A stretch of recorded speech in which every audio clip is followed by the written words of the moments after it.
Colorado Cutz was developed probably when I was 12 years old.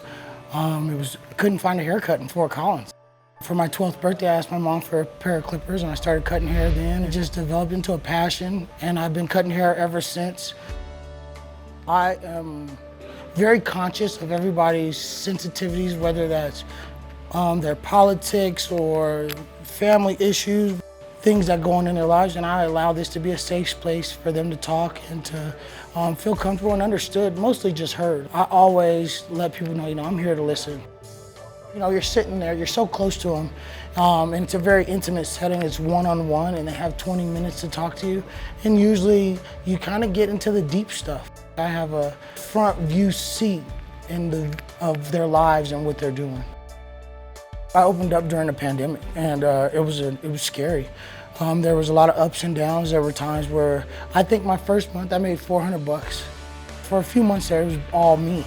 I was here 6 days a week, and it was draining, and I didn't know if we were going to make it some days. Some days with those COVID numbers going up and down, it was just a shot in the dark. But now people want to come out, they want to get haircuts, and so naturally we made more money and we've done well. My name is Leanna Valadez. I have been here in Fort Collins for a little over 20 years. 6 years this November of me opening our bar and lounge. And what is our bar? That is a loaded question. On the surface, we are the only LGBTQ plus bar in all of Northern Colorado. But it's more than that. It's not just a bar. It's also the only brick and mortar, physical location for people that are under that acronym of LGBTQ, right? So we have town hall meetings, we bring in our local state representatives, we discuss ballot initiatives when it comes time for voting.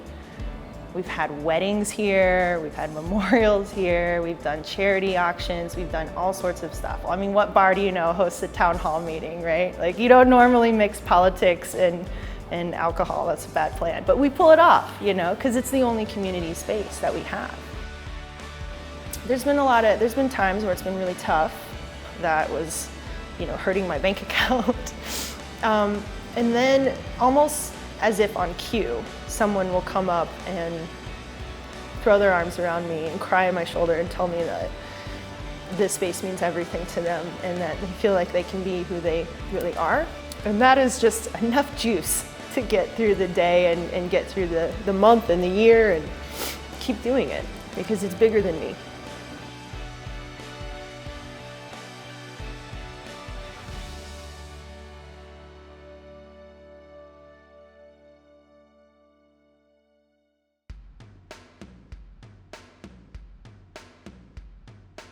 My name is Becky Lauritsen. I'm a licensed professional counselor and I'm the very proud founder of IOME. It's an IOME instead of an IOU, and our entire purpose is to create guilt-free self-care for everyone. The first step to self-care is our mental health, and we address that by offering individual coaching, counseling, psychoeducation, and even group support as well. What we do is we take a preventative approach to our mental health. This year and a half has thrown us a loop, right, to say the least, and I have seen an influx in a lot of what we usually hear, which is stress, anxiety, overwhelm, depression, any and everything that can happen, but now we've seen it be even more intense. And so the last year and a half, we've really been able to support men, women, especially moms as well, with being able to figure out this work-life harmony, that it doesn't have to be a balance because that's impossible, right? We can't balance things very equally when we are working from home now or when we are having to juggle all these other circumstances. We just have to address it ahead of time. And so we've been able to do that a lot with our clients and help them realize that this is hard because it's hard, not because we're doing anything wrong, not because you're failing as a mom or as a wife or a husband or a partner or an employee, but it's hard because it's hard.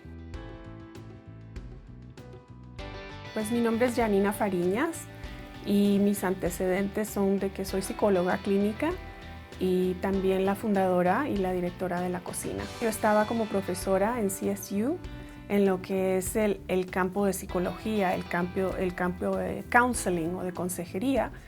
Y en ese campo hay pocos estudiantes latinoamericanos. Nos estaban llegando muchísimas remisas específicamente para niños latinos y ese fue el principio de la cocina.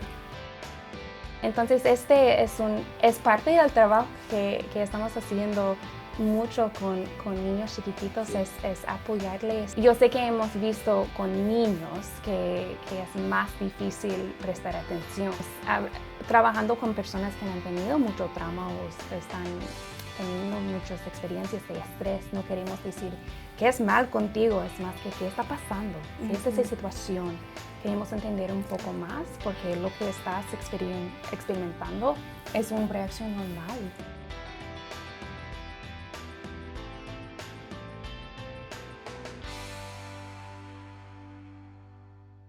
My name is Paul Benson. I'm the Chief HR Officer for Woodward.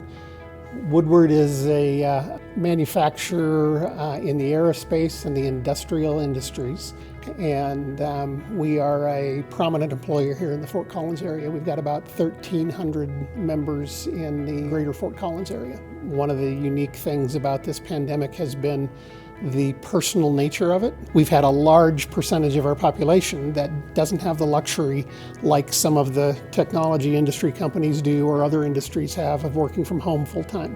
We've got a large percentage of employees whose jobs are not able to be done remotely, so they've been working nonstop through the pandemic. That was a huge impact on them, a huge impact on the company, and the challenges that arise from that have been monumental. We saw it, we felt it, we all felt it. I personally felt it. I know many people around the organization did, and it was imperative that we took a position that mental health was critical and important. We wanted to encourage members to really start thinking about mental health differently than they have before. We increased the number of free counselor visits that are provided under our EAP to 10. So any member or dependent of their members can go to 10 free therapy visits per issue. And as a company, we recognized, I think it started with acknowledging this is something most of us living have never gone through and we've never experienced.